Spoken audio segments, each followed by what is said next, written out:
तो अगर आपके भी घर में बच्चे हैं और आप इन चिंताओं से घिरे हैं कि कैसे बच्चों को सुरक्षित रखा जाए, तो जाहिर सी बात है इस वक्त सोशल डिस्टेंसिंग, मास्क पहनना, इन आदतों को बच्चों की आदतों में भी शुमार करें, उन्हें भी सिखाएं, मॉक ड्रिल कराएं ताकि वो अपनी रोजमर्रा की जिंदगी में इन आदतों को अपना सके। डॉक्टर निगम प्रकाश, मुझे ये जानकारी लेनी है कि जिस प्रकार अगर हम टाइफाइड की बात करें, कॉमन फ्लू की बात करें, बदलते मौसम में सर्दी खांसी जुकाम बेहद आम बात है और कोरोना के भी लक्षण एक जैसे ही हैं। शुरुआती दौर में ये कैसे पता चल पाएगा कि किसी व्यक्ति को टाइफाइड है, फ्लू है या कोरोना का संक्रमण हुआ है? बिल्कुल सही सवाल है। सच्ची बात यह है कि शुरुआती दिनों में कभी भी पता नहीं चल पाएगा, लेकिन अभी जो हमारा माहौल है, इस माहौल में अगर इस तरह के कोई सिम्टम आते हैं तो इनको आप 99% मान करके चलिए, एज्यूम कर लीजिए कि आपको कोरोना ही हुआ है।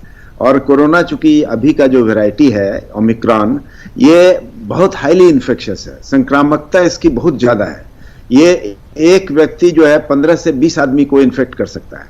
तो इसका मतलब ये हुआ कि अगर कोई भी इस तरह की बीमारी लेकर के आता है तो आप उसको मान के आइसोलेट करना बहुत आवश्यक है, क्योंकि उसको प्रूफ तो आप कर नहीं सकते हैं, और अगर प्रूफ करना है तो आपको टेस्ट कराना पड़ेगा, टेस्ट कराना चाहिए। और सिंपल टेस्ट है रैपिड एंटीजन टेस्ट, जो कि तुरंत में मतलब 15 से 20 मिनट में उसका रिपोर्ट आ जाता है। तो ये एक बहुत सिंपल तरीका है जिससे जाना जा सकता है, लेकिन rapid antigen test full proof नहीं है। इसलिए उसके अलावे भी अगर मान लीजिए आपको ज्यादा अगर शक है तो आपको RT-PCR कराना ही पड़ेगा, लेकिन RT-PCR में कभी कभी 1-2 रोज का वक्त लग जाता है। अभी एक खुशी की बात यही है कि अभी का जो ये वैरायटी है, जो वेरिएंट है, मतलब इसको हम लोग डेविएंट भी बोलते हैं वेरिएंट की जगह, तो ये ओमिक्रॉन जो है ये 2 से 3 रोज में ही मतलब बीमार जो है वो अच्छा हो जाता है। ये एक बहुत अच्छी चीज है। ये हाईली संक्रामक तो है लेकिन उतना घातक नहीं है। लेकिन इसका मतलब ये नहीं है कि हम इसकी संक्रामकता को बढ़ने देंगे और कम्युनिटी को अग्रसर होंगे इसमें बहुत तेज बीमारी फैलाने में। क्योंकि आप मान लीजिए कि इसके भी कभी कभी, वेरी रेयरली, कभी कभी इसके भी घातक लक्षण हो सकते हैं। और साथ में ओमिक्रॉन के अलावे कभी कभी देखा गया है कि 80 to 85% अभी ओमिक्रॉन हो रहा है, लेकिन ओमिक्रॉन का टेस्ट करना बहुत मुश्किल होता है। इसलिए आप मान के चलें कि अगर उसमें एक RT-PCR में एक ST जीन होता है, वो अगर नहीं है तो ये ओमिक्रॉन ही है।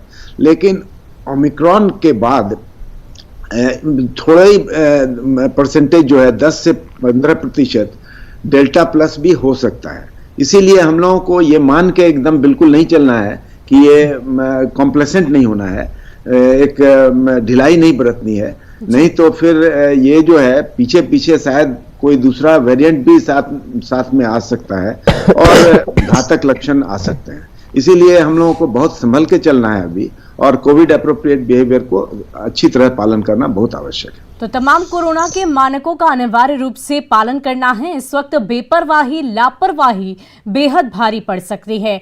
डॉक्टर दिवाकर तेजस्वी, अमूमन ये देखा जाता है कि कई दफे जानकारी के अभाव में बीमारी गंभीर रूप ले लेती है और लोग उसका इलाज जब कराने जाते हैं तो कई तरह की समस्याएं सामने आती है।